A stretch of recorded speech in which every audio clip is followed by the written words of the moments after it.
It's time for the GameSHOUT movie reviews. That was wonderful. Bravo! I loved that. Oh, it was great. Lights. Well, it was pretty good. Well, it wasn't bad. Well, there were parts of it that weren't very good, It though. could have been a lot better. Camera. I didn't really like it. It was pretty terrible. It was bad. It was awful. It was terrible. Get him away! Hey! Action. Ooh. The GameSHOUT movie reviews. And welcome back to GameSHOUT Radio. You're listening to GameSHOUT at the movies. Tonight we got a great show for you. First of all, Capt Maverick's going to let us know what the top 10 movies in the theaters are doing this weekend. Followed up by after that, I'm going to be giving you my review of the Chronicles of Narnia, The Lion, the Witch, and the Wardrobe. Shortly after that, SexyJosh will give us his preview of Peter Jackson's King Kong. Then a little bit later in the show, Captain Maverick's going to give us his preview of the new movie coming out, Fun with Dick and Jane. We can't wait to see that. Maverick, do you have the top 10 movies for box office numbers today? Oh, I sure do. Well, the last weekend, the top 10 movies were ending up with Rent in number 10 position, followed by Chicken Little, who's still hanging in there. Pride and Prejudice is still showing no prejudice. Just Friends is still being friendly in 7. 8, hanging in there at 6 is Aeon Flux. Stay off the grass, girlfriend. Yours, Mine, and Ours is moved up to number 5, and Walk the Line is, well, sticking around at number 4. In number 3, we've got Harry Potter and the Goblet of Fire. You knew that Harry was still going to be in the top 3 this week, didn't you? Oh, heck yeah. Yeah, it had to be. And can you guess what number 2 is this week? I could not fathom a guess. I know what number 1 is. Well, I know what number 1 is too, but number 2, Vicious would have appreciated this. Syriana is climbed to number 2 slot. You know, that's purporting to be a pretty decent movie. I don't know, it looks kind of good. And of course, the number 1 movie is our number 1 movie tonight in the reviews, and that is the Chronicles of Narnia, The Lion, the Witch, and the Wardrobe. Seems to still be kicking a lot of butt out there. Well, it definitely is, and it's a great movie, and it deserves to be kicking some butt. You know what? Why waste anybody's time any longer? Why don't we go ahead and roll on into that review right now?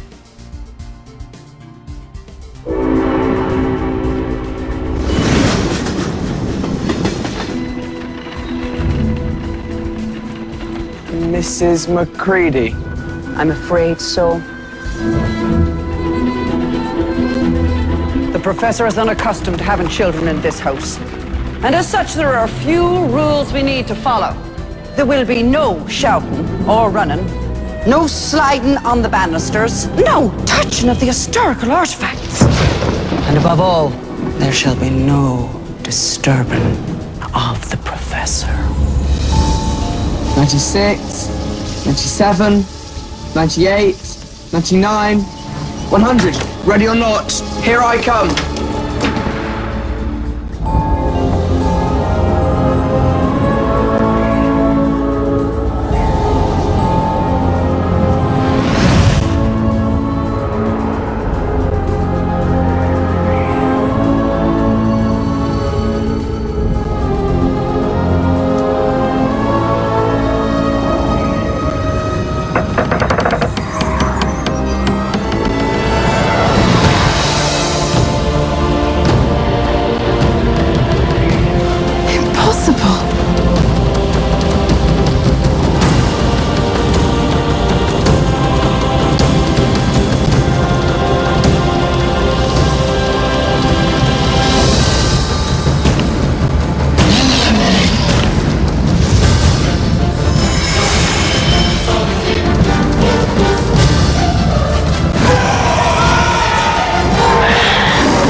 You know, it's been so long since I read C.S. Lewis' Grand Fairy Tale that all I remember of it is there's a lion, there's a witch, and there's a wardrobe. So I was really glad that the film walks you through the story in a way that reminds people like me why I read the book so long ago, but it also explains things for someone who's unfamiliar with the story. Now, on this grand adventure, it's almost like a Harry Potter age story, but it's about a sort of Lord of the Rings epic world. So, it's borrowing different aspects from different movies that make, create this world that you're going to love, whether you're a kid or adult, okay? But this is what happens in the story. We follow 4 kids who've been sent to live with Professor Kirk to avoid the German bombings in London. So this is set back during World War II. Now, while the kids are playing a game of hide-and-seek, the youngest sibling, Lucy, tries to hide in a wardrobe, which, for those of you that don't know, a wardrobe, it's basically a standing closet. And she finds herself magically transported to the land of Narnia, where she meets Mr. Tumnus, a faun, or a half-goat, half-human. Now, along with calling her a daughter of Eve, which seems very strange and cryptic, he explains that Narnia is a land controlled by the White Witch, who has cursed them with a 100-year winter and forbidden the celebration of Christmas. And also, any inhabitants of Narnia who actually run into a human are directed to bring them before the witch. But Mr. Tumnus lets Lucy go back to the human world because he knows she's part of the solution that Narnia's been waiting for. Now, when Lucy gets back, her siblings don't believe her tale at first because, while in Narnia, time doesn't pass in the real world. So everybody has to take a trip through the wardrobe to discover the magical land of Narnia and discover what part they have to play in its salvation. Now, Edmund, the younger brother in the foursome, is found by the White Witch and convinced that if he brings his siblings to her, he'll be made king of Narnia. So the story really starts taking off when the group meets up with Mr. and Mrs. Beaver, a cute couple of CGI beavers who explain that the savior is coming, and his name is Aslan, and he's voiced impeccably by Liam Neeson, and he's just amazing in this movie. Now, they discover they're going to need this savior because Edmund slips off he ends up getting imprisoned by the witch, which starts things rolling out of hand. So, wait a second. We got Daughters of Eve, we've got Sons of Adam, we've got No Christmas, we've got a Savior. Yeah, it's obvious that C.S. Lewis was definitely trying to say something much deeper when he wrote the books, but don't worry. If you don't want to read too much into the underlying religious or holiday tones, you don't have to, because the magical beauty of Narnia is more than enough to remind you that it's just a kid's story. It might be a slightly older kid's story than you really are thinking it might be, but you can let yourself get lost in the beauty of the sets rather than worry about all these hidden meanings that are going to be slipping out at you. Now, things really pick up when the White Witch sends her evil minions, the marauding wolves, to get the human children. And then, when her army of evildoers battles Aslan's army of good creatures, and the children are forced to take up arms in the fight. The battle scenes, although obviously computer-generated, are fantastic and engrossing. And even though there was no blood, the violence seems a bit harsh for the younger PG audience. So, if you got really little kids and you're thinking this is going to be a great movie, you might want to rethink that. Another more adult scene in the film is when Aslan sacrifices his own life for the greater good of Narnia, much like our Lord Jesus Christ did, and he's celebrating a birthday soon, just in case you guys forgot. So definitely, when you're thinking about bringing the little kids, be prepared that there's going to be some stuff that might need to be explained to them. Now, all in all, I was really impressed with the movie, and I'm glad that I sat through the credits for the final scene, which leaves us wide open for at least one sequel. And even though I'm not expecting like a Lord of the Rings kind of box office numbers here, I do think this is a series we can look forward to. And with a great first chapter in the whole story, directed by Andrew Adamson, who you might know, he brought us the 2 Shrek movies, and it's definitely a fantastic big-budget production. As long as Disney isn't too shy about dumping some more money into this franchise, I really can't wait to see how soon they can bring us out another sequel. And also, Ego, didn't you see this movie? What did you think of it? I thought it was great. I heard from a lot of people that they didn't like it very much, and it was a little too slow moving, and like, yeah, I guess it was a little too slow moving, but it had those kind of like simple suspense things that just kept you like, oh, what's going on? But a lot of the people who said they didn't really like it also read the book, so I can understand why the suspense wasn't exactly there, because they knew what was happening. If you haven't read the book, I think it's like a great, awesome, fantastic movie. The characters, like kind of, some of them you'll like, some of them you won't, because they bicker a lot and everything, and it's not all that cool, but Aslan and Peter, they're really cool, and I really enjoyed the movie a lot. And as for the adaptation of the book, it's a really short book, but the movie's just over 2 hours, so I mean, it definitely does draw it out. But there's so much in there that they wanted to make sure they got into the movie. You can tell that they took a lot of detail, or they took a lot of care to make sure they brought as much detail as they could out of the book and put it on the screen for us. And I thought that was a really nice, angle. Yeah, they also added in a couple scenes which actually I thought were kind of cool, but apparently a lot of the people who read the book that I saw it with said they didn't like it. Like there was a fox character that was added in that wasn't in the book, and he kind of acted sort of as a cool like mediator character, but a lot of people didn't like him, I guess. Well, that's good though. I mean, every director and screenwriter has to take something in their own direction and make sure that it's their own individual piece of artwork. But all in all, I definitely thought it was a good movie. You thought it was a good movie. I'd highly recommend it to kids and adults alike. Just remember the little kids probably are going to get a little upset by some of the scenes. Up next, though, we've got Sexy Josh's preview of Peter Jackson's King Kong. Yeah, and Ventrilo that's decided... Just noticed it, yeah. Yeah, Ventrilo's decided to give me a jump start again, so if you'll excuse me, I will try that again. Oh, Thank it's time to go. That's the wrong one. That's a sneak preview. Okay, yeah, Things sneak to come. preview. So that's what he says, yeah. Matt. Yeah, I'm sorry. Here we go. And lo, the beast looked upon the face of beauty,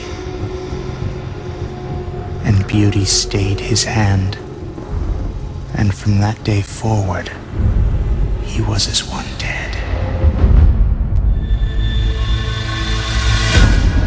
So you're ready for this voyage, Miss Darrow? Sure. Nervous? Nervous? No. Should I be?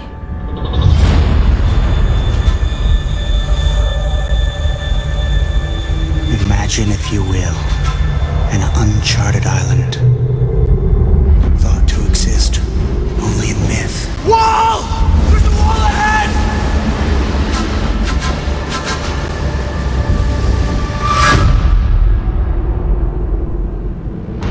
That's where I'll shoot my picture.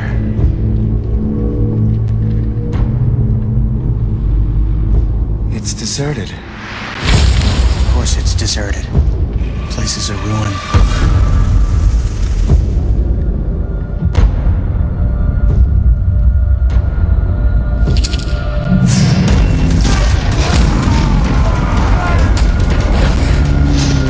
Take it in! Find her!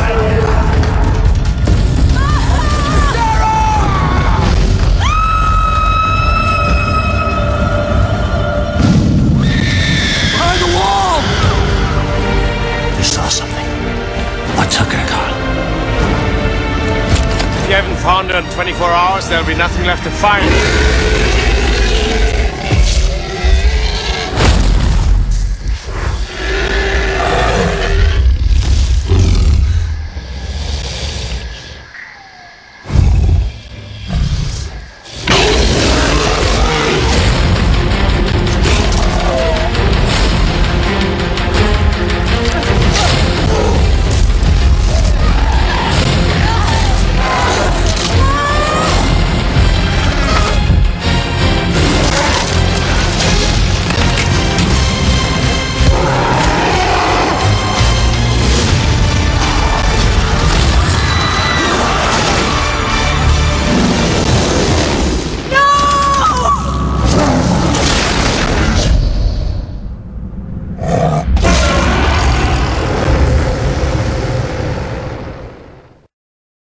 Now, everybody, just about everybody who is anybody has heard of King Kong.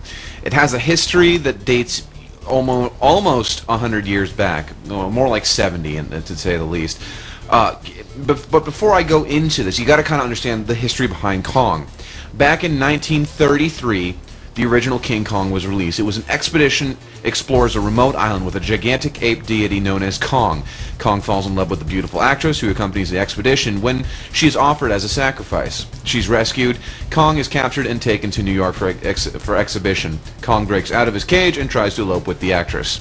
Well, that doesn't really work out in the end. I mean, what the hell are the kids going to look like? You know, gigantic freak monkey babies? I don't know. But anyways, that's and I don't want to think about their wedding night. I don't even. Anyways, There's jokes I could just go into, but we're going to keep it at that. Anyways, well, apparently the wedding night was successful because in 1933, The Son of Kong came out. That was the sequel to the original Kong. After Kong has wrecked New York, producer Carl Denham flees from his creditors to Skull Island in search of some treasure. Meets up with a cute brunette and the offspring of that thing that ruined him.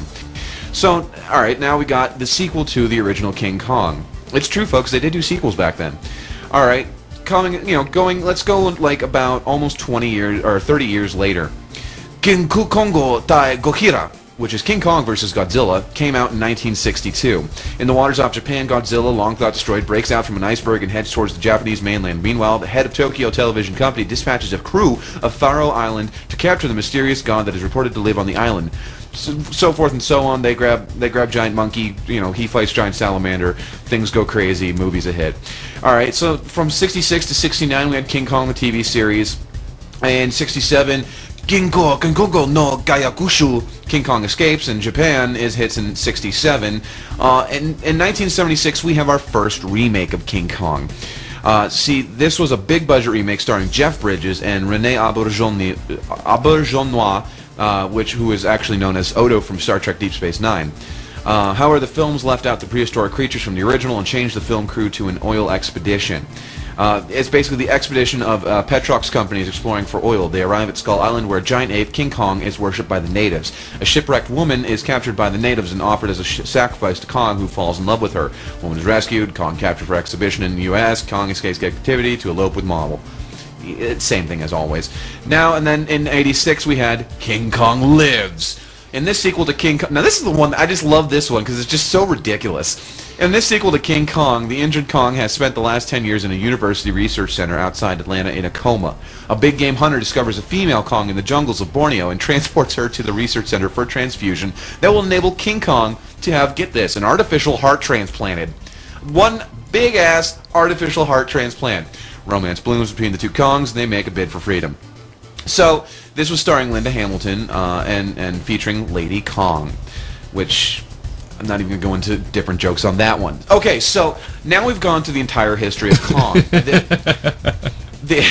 Almost as big a history as Godzilla, Kong has lived in the hearts of many for years, many including Peter Jackson.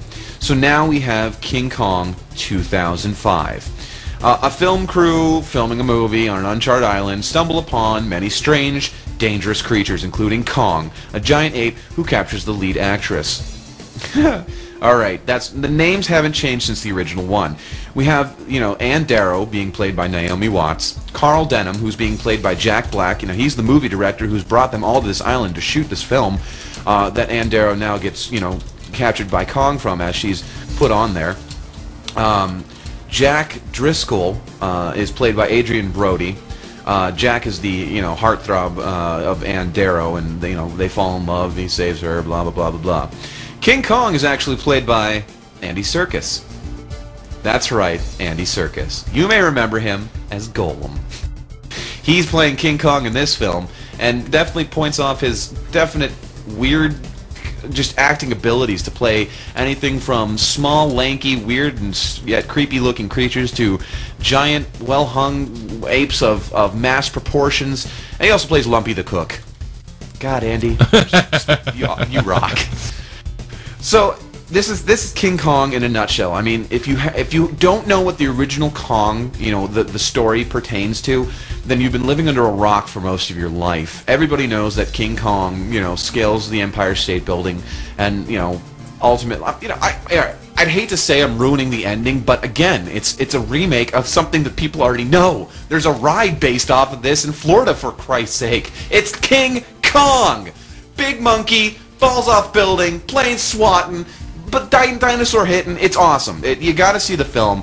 Peter Jackson just does it justice in so many ways. I don't know, how he could go wrong. I mean, he did a great job with The Hobbit, or not The Hobbit, The Lord of the Rings, and shows that he knows what he's doing. So now that he's taking on yet another project that he's a big fan of, I think that Peter Jackson will definitely take it to a new level and show us that it is indeed King Kong. Pat? Excellent. And if I'm not mistaken, that comes out today, correct? That does come out today. So definitely go and check out that movie. It definitely, I haven't really been interested in seeing it yet, but after that, I'm definitely, I think my interest has been piqued. It has, and my interest has ultimately been piqued in seeing this film and seeing it again, and then maybe getting the extended director's cut DVD edition that will have 4 discs, hopefully. You know, like the Lord of the Rings. It should be in the same box. I should have Lord of the Rings trilogy, then King Kong, and then you know, there's King Kong. Okay, well, coming up in a little bit, we're gonna have Captain Maverick's preview of Fun with Dick and Jane. We'll be coming back. You're listening to Game Shout of the Movies. We'll be back right after this. GameSHOUT Radio and Newegg.com want to bring you some holiday gifts this holiday season. Things like flash drives, memory, video cards. Hey, look, if you want in, all you've got to do is enter the Newegg.com GameSHOUT Radio Box Mod Contest. Your objective is going to be to design a computer case mod showing off your very favorite game. Now, you can either draw your design or actually build it. Either way, it's going to be judged on appearance, not on the inside mechanics. The rules are going to be posted at GameSHOUT.com, but you must be a U.S. resident and at least 18 years of age to enter. You're going to send in your pick or drawing along with your phone number to contest@GameSHOUT.com. Now, the deadline is January 3rd, 2006 at 12 p.m. Eastern Standard Time, and winners are going to be announced on January 5th, live on GameSHOUT Radio between 9:30 and 10 p.m. You got to be available. We're going to need to talk to you on the air. And where's the best prizes? Only on GameSHOUT Radio. GamesNet.net is back, and with some announcements about their new IRC services. Do not be alarmed if you hear anything unusual. GamesNet was the first IRC network for gamers since 1996. Forget about those other nonsense IRC networks such as QuakeNet or coffee drinkers such as GameSurge. Join the first IRC network for gamers since 1996. GamesNet.net. Ooh, I love it! GamesNet.net. And welcome back to Game Shout at the Movies. This is Game Shout Radio. If you guys, if you want to talk to us, you can go ahead and go to www.gameshout.com and click the chat live button. You can talk to us live while we're on the air, or if you're listening to the podcast, you can go in and chat with other people listening to the podcast. You can also surf over to IRC. And I'm always IRC. Oh, yeah, Mav's always there. You can IRC at irc.gamesnet.net. We're in the radio channel. Or if you want to just send us an instant message, you can send us an AIM instant message at GameShout. Or if you have MSN, we're at rock@gameshout.com. So, if you want to get a hold of us, just go right ahead and let us know. And, maybe we'd like to hear your idea on some of the movies we've been talking about. But without any further ado, let's get right on to Captain Maverick's preview of Fun with Dick and Jane. In a small corner of suburban America, where everyone is just trying to fit in. Morning, Joe. Is that a new car? Check this out. Mercedes on. Yeah? Well, watch this. Beamer, sit. Play dead. I'd make it roll over, but it's hard on the paint job. One family. And just remind him to be a little less vocal. Is living the American dream. Hey, Dick, place looks amazing. What's your secret? I wish I could tell you. It's very sensitive, very dangerous. Want to grab a cup of coffee while we're in it? Ice mocha sounds nice. A little differently. 2 ice mochas, let's go. Whoa, jeez. Are you okay, hon? I'm okay. All right, nobody try to follow us, because we're desperate criminals. We're crazy people. Thanks a lot. Fun with Dick and Jane. Give me your money. Oh, Garth. Dick? You, remember Jane? Hi, Garth. What's the matter with you? I got you. I got you. Well, it's a remake of a feature film, Fun with Dick and Jane, from 1977, which starred Jane Fonda and George Segal. Very, very funny movie originally when it came out. And putting Jim Carrey in that position, oh my gosh, you just can't, you can't stop the comedy. Okay, Columbia Pictures holiday comedy Fun with Dick and Jane, starring Jim Carrey, Tia Leone, Leone. Yeah, I can never say her name, went really fast, Dick Harper's years of work have finally paid off.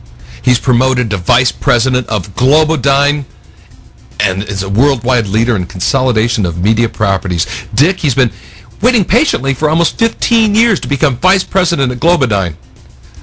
That day finally arrives, and Dick's boss, Jack McAllister, played by Alec Baldwin, he finally gives Dick his big promotion. And then his wife, Jane, finally gets to quit her job at the travel agency. But the celebration is short-lived. GloboDyne and McAllister become embroiled in a giant corporate scandal exactly one day at his new job. GloboDyne is destroyed by an Enron-like calamity, and Dick is left holding the bag. The company goes belly up, and Dick's boss takes advantage of a solid golden parachute and is out of there. Well, Dick's sudden reversal of fortune has left him very little time in which to set some money aside for that rainy day. And now it's raining buckets, and Dick and his loving wife watch in horror as their luxury cars and their status-conscious friends quickly vanish into thin air. Now, for a time, Dick waits in vain for a rival company to snap him up. He's faced with a mountain of debt, and then the threat of repossession. Dick tries to find a job, any job. The best position that opens is that of a greeter at a local giant box store. Meanwhile, Jane decides to go back to work as well and bluffs her way into a gig as a Taibo instructor, and then tries to earn some money as a guinea pig for a Botox-like substance. Oh boy. But they're clearly not cut out for those new jobs, and besides, well, they didn't make much of a dent in their financial situation. So one by one, they're forced to sell off their dream possessions, including their cherished plasma TV. At wit's end, Dick snaps, and in an effort to reclaim at least a part of his former life, he steals chunks of sod from his neighbor's lawn to replenish his own balding backyard. And after playing by the rules and working single-mindedly to build a comfortable life for his family, Dick is utterly unprepared to give up his American dream.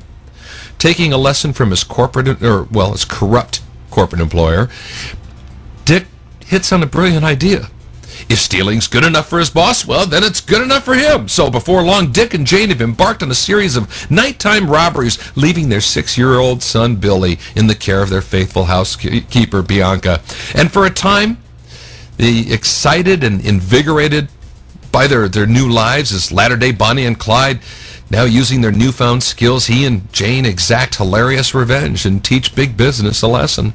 They soon realize that they're stealing, and then they're stealing. They discover that, well, their way back to their lives and back to their sanity is, well, to the right initial wrong done by Dick's done to Dick's and his co-workers by their unscrupulous boss. So Fun and Dick and Jane is a simple tale of two people who lose their minds trying to hold on to an elusive American dream. And it's rated PG-13 by the Motion Picture Association of America for brief language, some sexual humor, and occasional humorous drug references. It's definitely worth checking into. Fun with Dick and Jane. Ooh, yeah.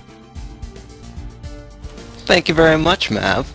Well, we had a lot of good movies coming out. We definitely say Lion, the Witch, and the Wardrobe, definitely go see. Peter Jackson's King Kong, we also say go see. And Captain Maverick says Fun with Dick and Jane, definitely go see. We got more coming up for you. We'll be back with Website of the Week right after this.